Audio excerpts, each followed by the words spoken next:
On the same pan that I did my salmon, I put some rice vinegar, any brand, it doesn't matter, as long as it's rice vinegar. On this, put some sugar. I had brown sugar, so I put sugar and I mix it here, so all the flavors are there.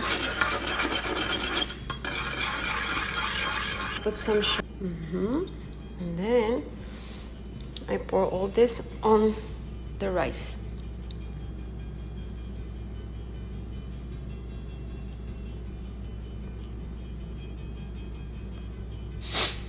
If you don't want those flavors there, it's okay. You can just do the vinegar and the sugar. Now I make sure everything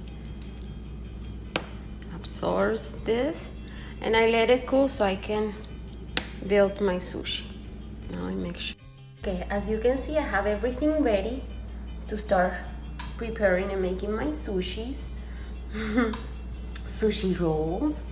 So I have here the cucumber, the carrots, the celery, the salmon that I will cut before I put it there. Cream cheese, I will also cut like this way.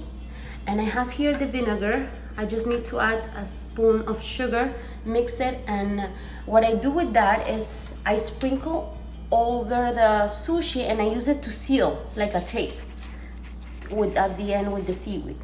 And I have seaweed here.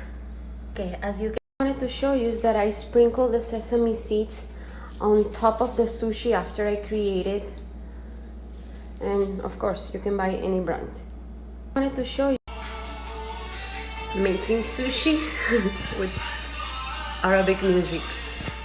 So I put the rice, the carrots, celery, salmon, avocado, cream cheese, cucumber, and sprinkle with the sesame seeds.